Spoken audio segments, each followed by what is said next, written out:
Bismillah, alhamdulillah, salatu wassalamu ala rasulillah wa ala alihi wa ashabihi ajma'in, amma ba'd.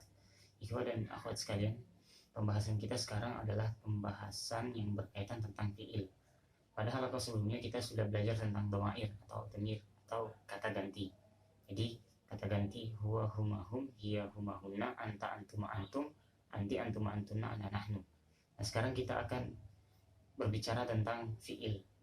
Pada halaqah-halaqah sebelumnya kita juga sudah pernah belajar bahwa fi'il itu ada tiga. Pertama fi'il madhi, kedua fi'il mudhari, dan yang ketiga adalah fi'il amr. Nah, di sini sudah kita tuliskan fi'il madhi, fi'il mudhari dengan fi'il amr. Nih. Fi'il madhi, fi'il mudhari, fi'il amr. Apa itu fi'il madhi, mudhari, dan amr?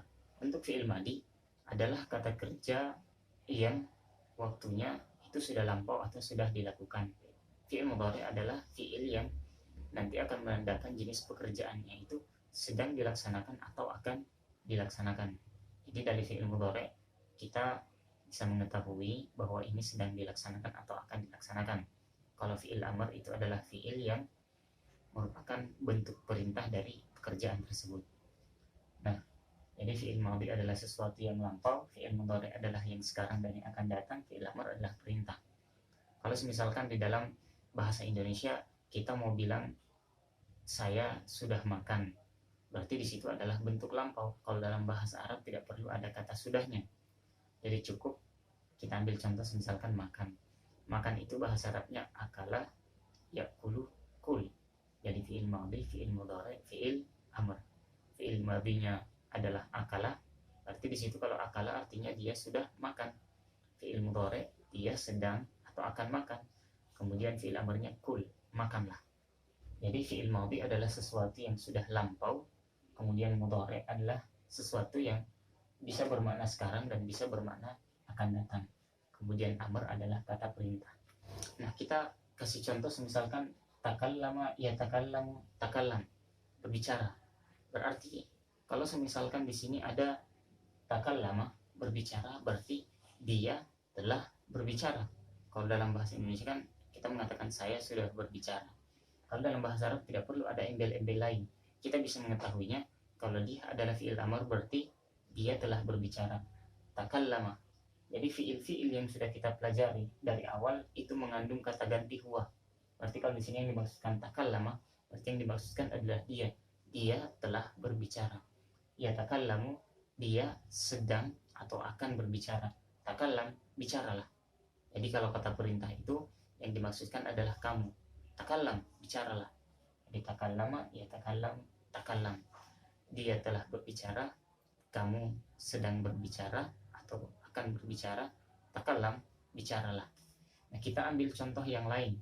Sebagaimana fi'il yang sudah kita tuliskan di sini adalah kataba. Kataba yaktubu uktub, artinya menulis. Berarti kataba, dia telah menulis. Kataba Ahmadu al-wajib. Jadi Ahmad telah menulis tugasnya. Yaktubu Ahmad al-wajib. Ahmad sedang menulis tugasnya. Ya Ahmad, ya Ahmad, uktub wajibaka. Wahai Ahmad, tulislah tugas-tugasmu. Jadi kataba adalah fi'il madhi yang berarti sudah lampau, yaktubu adalah fi'il mudhari yang berarti sedang atau akan, kemudian uktub yang berarti kata perintah. Nah, sekarang bagaimana membedakan fi'il mudhari yang berarti akan dan yang berarti sedang dilakukan? Contoh bahasa Arabnya takallam adalah berbicara. Berbicara berarti kalau saya mau menyampaikan saya sedang berbicara atau saya akan berbicara, maka harus dibedakan dengan masuknya huruf sin. Ini huruf sin. Jadi sin ini menandakan bahwa pekerjaan tersebut akan dilakukan, tapi menggunakan fi'il mudhari. Fi'il mudhari. Berarti kalau bahasa Arabnya berbicara, takallama fi'il madhi, yatakallamu fi'il mudhari, takallam adalah fi'il amr. Berarti yang kita gunakan adalah yang di tengah. Yang kita gunakan adalah yang tengah. Nah, berarti yatakallam. Sini yatakallam bisa bermakna dua. Dia sedang berbicara atau akan berbicara. Nah sekarang saya ingin menyampaikan saya akan berbicara atau dia akan berbicara. Maka yang kita gunakan adalah tambahan sin. Jadi bagaimana kemudian kalau saya ngomong dia akan berbicara, maka berubah menjadi sa yatakallam. Jadi ketika dia mengatakan yatakallam, berarti dia sedang berbicara. Tapi kalau ada tambahan sa, berarti saya takallam, dia akan berbicara. Contoh di sini kata bayaktubu adalah menulis. Kata telah menulis, yaktubu sedang dan akan menulis, uktub tulislah. Berarti kalau begitu dimasukkan sin dalam fi'il mudhari sayaktub, artinya dia akan menulis. Begitu seterusnya.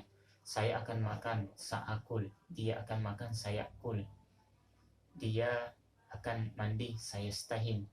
Dia akan belajar, saya terus. Dia akan bekerja, saya amal. Dia pokoknya yang sifatnya istiqbal atau akan datang maka ada tambahan sin. Jadi saya kul, saya tu, saya terus. Tapi kalau fi'il madhi, jadi kesimpulannya fi'il madhi kata kerja yang menunjukkan bentuknya sudah lampau atau sudah dilakukan. Fi'il mudhari berarti dua, bisa berarti sedang dilakukan dan bisa berarti akan dilakukan. Kalau sedang dilakukan, kalau yang akan dilakukan maka ada huruf tambahan sin di depannya. Sa yakul, saya mal, saya terus. Kemudian untuk fi'il amr berarti kata perintah. Kalau kata kerjanya perintah takallama ya takallamu, maka fi'il amrnya takallam, artinya bicaralah.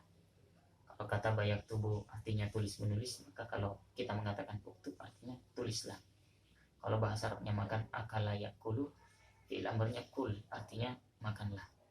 Allahu a'lam bishawab.